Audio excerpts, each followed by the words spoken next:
बिस्मिल्लाहिर्रहमानिर्रहीम। अस्सलाम वालेकुम डियर स्टूडेंट्स, उम्मीद है आप सब खैरियत से होंगे। हम 10th क्लास की फ़िज़िक्स का चैप्टर नंबर 11 साउंड स्टडी कर रहे थे। इसी का रिमेनिंग पार्ट हम कंटिन्यू करेंगे। आज जो हमने टॉपिक पढ़ना है वो करैक्टरिस्टिक्स ऑफ साउंड है। Different objects different sounds produce करते हैं और उन तमाम साउंड्स की प्रॉपर्टीज़ जो हैं वो भी एक दूसरे से मुख्तलिफ होती हैं। तो हम आवाज़ों में जिन प्रॉपर्टीज़ की वजह से फ़र्क कर सकते हैं वही आज हमने स्टडी करनी है। सबसे पहली जो प्रॉपर्टी है या करैक्टरिस्टिक्स है वो लाउडनेस है। लाउड का मतलब होता है ऊंचा होना, ऊंची आवाज़। Loudness is the characteristics of sound by which loud and faint sounds can be distinguished. Loudness sound की ऐसी प्रॉपर्टी है, ऐसी characteristics है जिसकी मदद से हम loud और faint sound में फ़र्क कर सकते हैं। Distinguish मीन होता है फ़र्क करना। Loud ऊंची आवाज़, फेंट मध्यम आवाज़। तो लाउडनेस साउंड की एक ऐसी प्रॉपर्टी है जिसकी वजह से हम लाउड और फेंट, ऊंची और मध्यम आवाज़ों में फ़र्क कर सकते हैं। When we talk to our friends, जब हम अपने फ्रेंड से बात करते हैं, our voice is low, हमारी आवाज़ नीची होती है, हल्की होती है, कम होती है। But when we address a public gathering, जब हम किसी मजमे से ख़िताब करते हैं ज़्यादा लोगों से, gathering मीन ज़्यादा लोगों से, our voice is loud, हमारी आवाज़ जो है वो ऊंची होती है। Loudness of a sound depends upon a number of factors. Sound की जो लाउडनेस है वो मुंदरजा झैल फैक्टर्स पर डिपेंड करती है। Some of them are discuss below, इनमें से कुछ फैक्टर्स जो हैं हम स्टडी करेंगे अभी। सबसे पहला फैक्टर जो है amplitude of the vibrating body है। साउंड के एम्पलीट्यूड को समझने से पहले हम एम्पलीट्यूड को समझेंगे कि एम्पलीट्यूड होता क्या है। एम्पलीट्यूड जो है वो वेव्स की एक प्रॉपर्टी है और हमें पता है साउंड जो है वो वेव्स की सूरत में ट्रैवल करती है। आप इस डायग्राम को देखें 11.7 में, ये जो है एक वेव की शक्ल दिखाई गई है। ठीक है, यहाँ पर अगर हम इसका एक मिड पॉइंट बना लें तो जो इसका ऊपर वाला हिस्सा है वो क्रस्ट कहलाता है और जो नीचे वाला हिस्सा है वो ट्रफ कहलाता है। तो यही जो है एम्पलीट्यूड कहलाता है। अगर ये क्रस्ट और ट्रफ ज़्यादा ऊंचाई तक जाते हैं तो इसका मतलब है कि एम्पलीट्यूड जो है वो लार्ज है। अगर दूसरी जो डायग्राम है एज़ कंपैरेटिवली देखें, इसका क्रस्ट जो है वो ज़्यादा हाइट तक नहीं जा रहा, तो इसका मतलब है कि इसका एम्पलीट्यूड जो है वो स्मॉल है। अब हम देखते हैं कि साउंड का एम्पलीट्यूड लाउडनेस पर कैसे अफेक्ट करता है। साउंड जो है क्योंकि वो भी वेव की एक शक्ल है और वेव की सूरत में ट्रैवल करती है, तो लाजमी बात है साउंड का भी एम्पलीट्यूड होगा। The loudness of the sound varies directly with the amplitude. Sound की जो लाउडनेस है वो चेंज होती है एम्पलीट्यूड में चेंज के साथ साथ of the vibrating body. The sound produced by a sitar will be loud if we pluck its wires more violently. Sitar जो कि एक म्यूज़िकल इंस्ट्रूमेंट है, इससे पैदा होने वाली साउंड को हम लाउड कर सकते हैं अगर हम इसकी वायर्स को वायलेंटली, शिद्दत से मूव करते हैं। Similarly when we beat a drum forcefully, अगर हम ड्रम पर या ढोल पर शिद्दत से ज़रब लगाते हैं, the amplitude of its membrane increases, तो इस ड्रम का एम्पलीट्यूड जो है वो बढ़ जाता है and we hear a loud sound, हमें आवाज़ जो है ऊंची सुनाई देती है। नेक्स्ट जो इसका फैक्टर है वो area of the vibrating body है। जिस बॉडी से साउंड प्रोड्यूस हो रही है, जो बॉडी वाइब्रेट कर रही है, अगर उसका एरिया बड़ा है तो फिर साउंड जो है वो लाउड होगी। अगर उसका एरिया छोटा है तो फिर साउंड फेंट होगी। The loudness of sound also depends upon the area of the vibrating body. Sound की जो लाउडनेस है वो वाइब्रेटिंग बॉडी के एरिया पर भी डिपेंड करती है। For example sound produced by a large drum, एक बड़े ड्रम से पैदा होने वाली sound is louder than that by small one, वो लाउडर होगी बनिस्बत उसके जो छोटे ड्रम से पैदा हो रही है, because of its large vibrating area, क्योंकि बड़े ड्रम का वाइब्रेटिंग एरिया जो है वो ज़्यादा होता है, बड़ा होता है। If we strike a tuning fork on a rubber pad, अगर हम एक ट्यूनिंग फोर्क को रबर पैड पर टकराएंगे, a feeble sound will be heard, बहुत हल्की सी आवाज़ सुनाई देगी। But if the vibrating tuning fork is placed vertically on the surface of the bench, अगर हम वाइब्रेटिंग ट्यूनिंग फोर्क को एक बेंच की सतह पर रख देंगे, we will hear a louder sound, तो हमें ऊंची आवाज़ सुनाई देगी। From this we can conclude, तो इससे हम ये नतीजा निकाल सकते हैं that the loudness increases with the area of the vibrating body, कि लाउडनेस जो है वो एरिया के साथ इंक्रीज करती है। अगर वाइब्रेटिंग बॉडी का एरिया ज़्यादा होगा तो फिर लाउडनेस जो है वो भी ज़्यादा होगी। अगर वाइब्रेटिंग बॉडी का एरिया स्मॉल होगा तो साउंड जो है वो फेंट सुनाई देगी। नेक्स्ट जो इसकी करेक्टरिस्टिक्स है वो distance from the vibrating body है। ये तो हमने आम तौर पर भी तजर्बा किया होगा। आम तौर पर हम देखते हैं कि जो साउंड है से आती हुई सुनाई देती है वो फेंट होती है।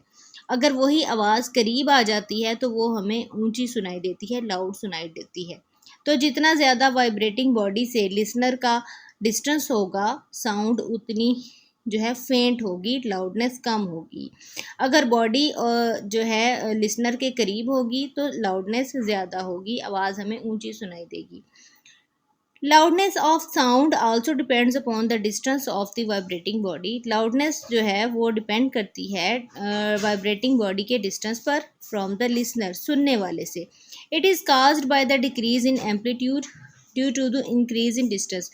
डिस्टेंस के बढ़ने की वजह से एम्पलीट्यूड जो है डिक्रीज हो जाता है। Loudness also depends upon the physical condition of the years of the listener. Loudness जो है वो कान की सेहत पर भी मुनसर होती है।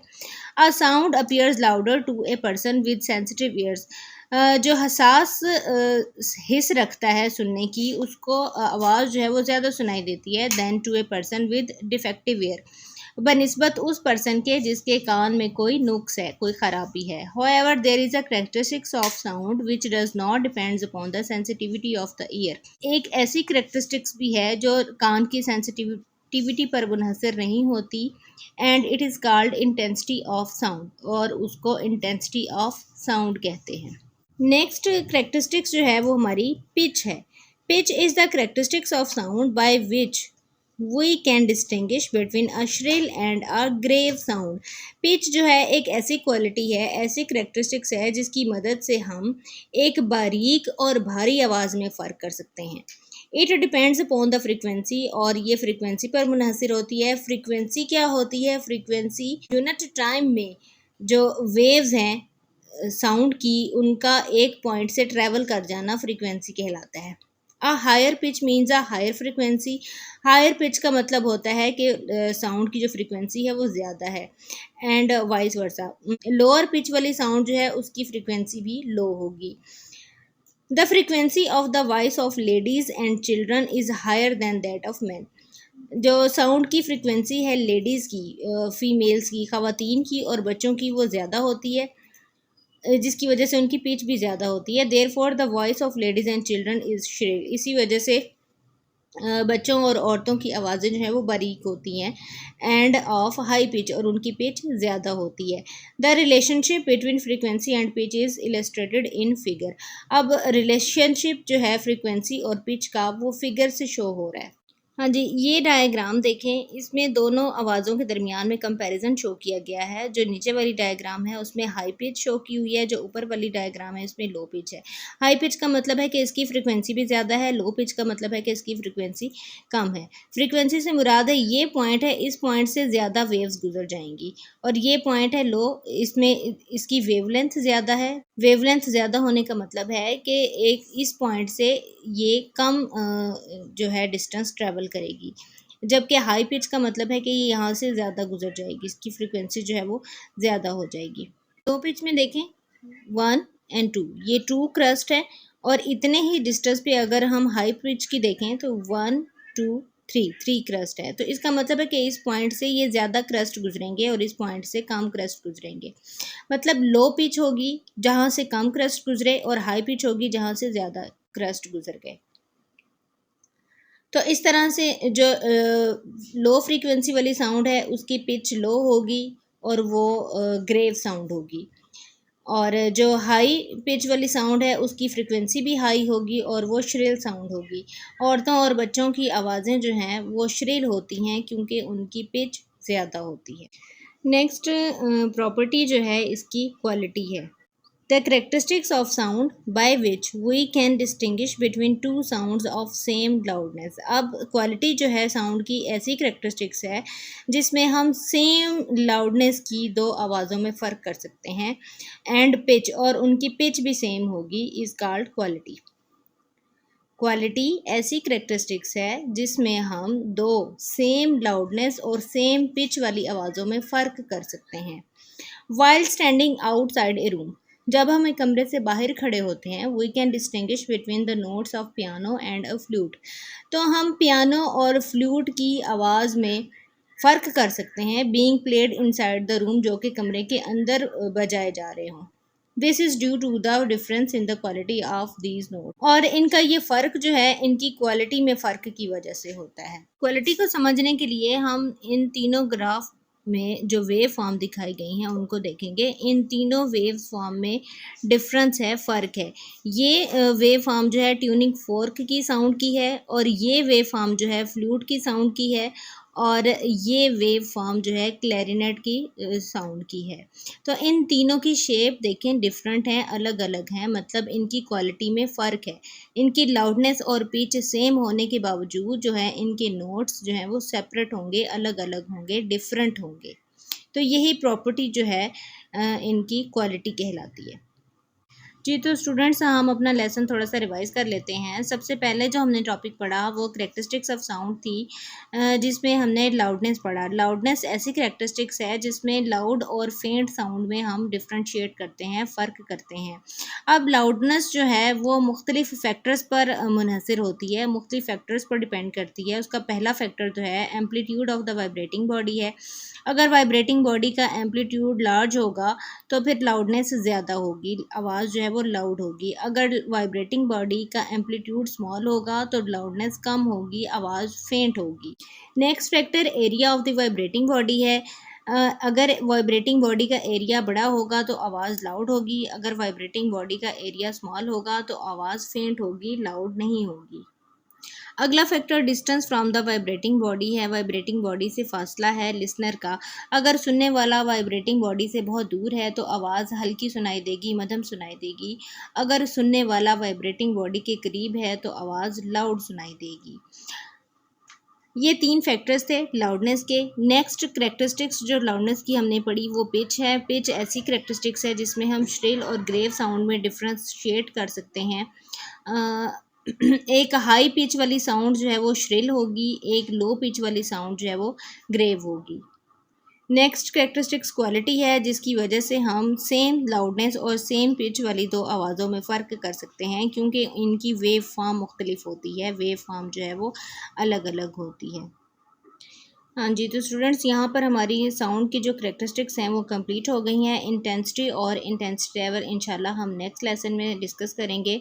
आज के लिए बस इतना ही। अगर वीडियो अच्छी लगी हो तो लाइक कर दीजिएगा। किसी भी क्वेश्चन की सूरत में आप कमेंट कर सकते हैं। चैनल को सब्सक्राइब करना ना भूलिएगा ताकि आप मेरे हर लेसन से मुस्तफ़ीद हो सकें। बहुत शुक्रिया।